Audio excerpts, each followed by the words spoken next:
for, I guess, the biggest storyline or what you're looking forward to most in this thing. And you can't say Judge versus Ohtani because we all get that one. Look, the Yankees beat two teams in which they were supposed to be, Kansas City Royals and the Guardians. They both played them really tough. But there's another level of competition. And when you look at it, I don't know where to go with this. I tell you what, though. I know that offensively it's going to be a battle. Yeah. Because you have two really good teams that can hit at all time.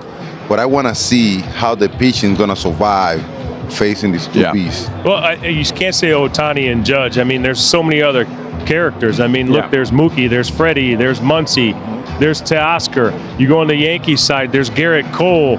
Don't forget about Stanton. Like, I mean, the list goes on and on. But I think this is going to be probably the most watched World Series in quite some time. So whoever can come and limit the distractions and relax, and who can steal one of the early games. Because, you know, it takes a little while for you to get into the rhythm of a series. So who can come out first? They're both going to be well rested. Who's going to jump out to an early lead? I think will have the advantage. This is the first time, Matt, in a long time the Yankees are going to be underdogs coming into a series, which is kind of strange. You think so? I think so. But and because they're going to be playing on the road. But the Dodgers are the most complete team in baseball, and they don't make mistakes. They're not going to implode like Kansas City did a little bit and Guardians. They're going to catch the ball. They're not going to make the mistakes in the bases. The Yankees cannot afford all those base running mistakes and think they're going to beat this team. And the other thing to watch, Matty, this fan base, both fan bases, are starving for a championship. The Yankees, only one title in 24 years. The Dodger fan base, one title in 36. Yeah, I don't know. I think the Yankees may be the favorite coming in here. Yeah, okay. I think they might. I mean, look, you mentioned it earlier. Garrett Cole could go games 1, 4, and 7 if needed. The Yankees have some starters, right? They have a bullpen that hasn't been touched this entire postseason, and the lineup is starting to get hot. So I think it's two pretty evenly matched teams, and I say it's probably going to go 7 games. Oh, we can all hope so. I had a message for everybody. Do not call us for tickets. Do not bother us. Look at the graphic. Do not call us for tickets. Exactly. We don't have any. We don't play anymore. Very good. Leave us alone. Matty, who do you think will be favorite? Oh man, I don't know. That's a coin even? flip pick'em. I think maybe home team would be favored, slight favorites. Yeah. But I'll say this. I'll add this: 5 times in the last 16 years, a player that's won an LCS MVP has gone on to win a World Series MVP. Ooh. So get your tickets in for Tommy Edman and for Giancarlo Stanton. They're red hot and ready to collide on Friday. It's going to be so much just fun. so you don't see, do not call those for tickets. One more time. Do not do it. I just got a text. Do not do it. You're not listening. Leave me alone. And our Matt Snyder, MLB analyst. Matt, let's go back to last night's game before we look ahead to the big World Series coming up, because it seemed like the Dodgers just couldn't miss yesterday at the plate. They had 4 runs alone scored in the 3rd inning, and then you get good bullpen help as well. What was working for LA last night? Once again, the offense was working. I mean, they went absolutely crazy in the NLCS with runs scored. Even in the games they lost, they scored runs. Like, I just go back to Game 5 where they were losing 10-2, and then they cut it to 10-5, and you kind of got this thought in your head, like, man, they're going to come back from 10-2 to clinch this thing. Well, they didn't, but they still scored some runs and made it interesting. And sure enough, the Mets struck first last night, but the Dodgers got 2 in the bottom of the 1st, and then they just went crazy. So, so they don't really have the rotation right now. They're just going to have to outslug people, and that's exactly what they did in the NLCS and specifically last night. I know the batting in this series is just going to be so exciting to watch on both sides, but I want to go back to Freddie Freeman because you mentioned him dealing with that ankle injury. Dave Roberts even talked about it earlier, I guess last week, and you know he's noticing that Freddie's swing just isn't what we're used to seeing because he's dealing with that injured ankle. But now he gets 5 days to rest and recover and be ready to go for this series here. Matt, what is it about Freddie Freeman in the lineup that makes him such a difference maker for the Dodgers?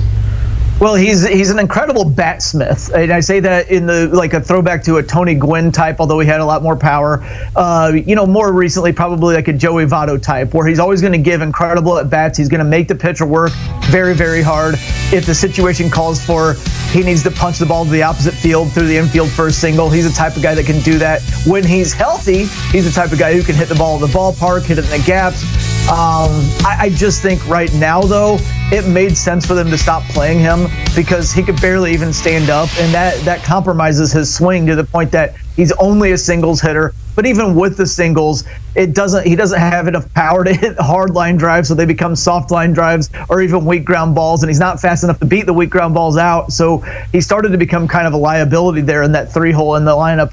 I expect he will be good to go for game 1 because it will have been a lot of days since he played, get that ankle swelling down, work hard and everything. But the problem is he's not going to be 100%, so probably re-aggravates it a little bit after game 1. Then maybe he won't be ready for game 2. It's going to be interesting to watch throughout the series, and not just if he plays, but how he plays when he's in there. Yeah, that's going to be the key there, is we know he wants to push through the pain and play, but will he be effective is the thing to watch there for Freddie Freeman. Matt, I know a lot of fans were rooting for a Subway Series or even an underdog to get to this point in the World Series, but we do have two of the best teams in baseball going head-to-head here, and the stars in this list as well. Shohei Ohtani and Mookie Betts on one side, Aaron Judge and Juan Soto, Giancarlo Stanton. We got to throw his name in there as he's been playing so well in the postseason here.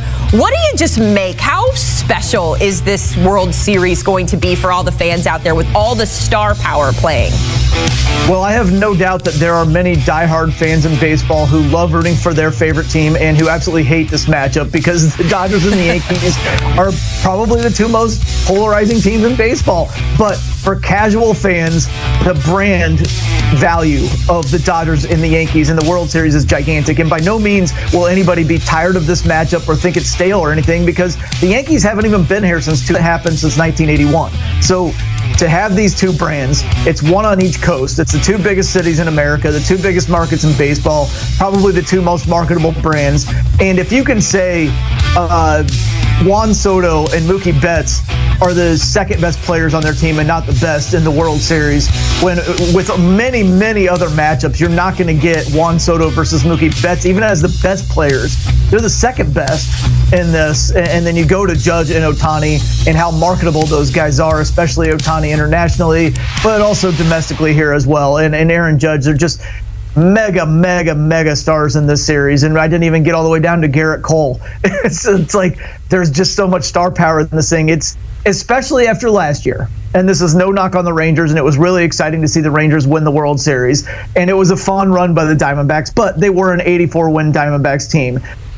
After a kind of a down year for the World Series last year, this is as good as Major League Baseball could have hoped for. Yeah, I was going to say, I think for the casual baseball fan too, like knowing that the best hitters, the best pitchers, like all of the stars, this is what you want in a championship series. So, you always want your team to win, but we are excited for this matchup as well. You mentioned Garrett Cole getting the start here. It's just kind of been a roller coaster for him, not just in the postseason, Matt, but really the entire season, dealing with injuries. Now he's got to set the tone for a Yankees team who hasn't won a World Series in 15 years. You know what the fan base wants out of this, Matt. How can Garrett Cole sort of quell those inconsistencies and get them off to a hot start on Friday? Well, it's going to be tough because, as you kind of mentioned there, he's been inconsistent this year. And even when he's been going well, he hasn't really struck out nearly as many guys in past years. And if you're not missing bats against this Dodgers offense, the way they're going right now, you're going to pay. Last time against the Guardians, he walked for. The Guardians offense pales in comparison to the Dodgers offense. It's not even close. If he's going to give the Dodgers 4 walks and not strike that many guys out, he's going to get in a world of hurt here. So he's going to need to pitch a lot better. He's going to need to throw more like he did in Game 4 against the Royals when he looked like the Cy Young level of Garrett Cole, although he still only struck 4 guys out. So it's not like he was striking out 10 guys in 7 innings or anything. I think he's capable of throwing a very good game, but if I had to bet, I would say smart money's on him getting knocked around a little bit because he just doesn't look the same right now, and this Dodgers offense is firing on all cylinders. I guess if there's any hope, you could say they have 5 days off, so maybe the Dodgers offense cools off a little bit on those days off. Yeah, we'll have to see that. Game 1 happening Friday, October 25th. So we're here. We're at this point of the season where this is it, Matt. If you're a Mets fan, unfortunately, your season is done. I know you're sad because that means that we can't talk about Grimace and the Grimace effect. There it is. I know how much you have loved Grimace this year, Matt, but in all reality, with this Mets squad coming up just short, I can't take this seriously. What do the Mets need to do to get to the World Series next year as the offseason is here for them, Matt? Well, it's funny to say because they were the best team in baseball from June through the end of the year. Then they made a nice playoff run. They have Francisco Lindor as a superstar centerpiece of the foundation. But against all that backdrop, there is a ton of work to do going into the offseason because there it is. Look at all those free agents. So many important players that are free agents going in to the offseason. Manea has the player option for next year. I assume that he will test free agency, but the Mets are probably going to try to work out a long-term extension with him before that it comes to that. I suspect they're going to let Pete Alonso walk and try to spend their money elsewhere, like maybe, I don't know, Juan Soto, for example. But it's going to be very interesting to see how David Stearns tries to rework this thing and build around a very good foundation that they have in place, but by replacing a lot of important players from that run. So they're going to have deep pockets here. We know Steve Cohen wants to capitalize on this, and he's one of the owners who loves to spend money to bring guys in. They have a nice young foundation of prospects up and coming. We saw a few of them toward the end of the year, such as Luis Angel Acuna, Ronald Acuna Jr.'s brother. I can't wait to see what they do because they're going to be one of the most active teams this offseason to try to capitalize on what just happened, but also to try to replace a lot of those free agents and kind of take a new direction with this ball club. Listen, if Grimace isn't throwing out the first pitch come 2025 for the Mets, I will be disappointed. Oh, yeah. Our Matt Snyder joining us to break down the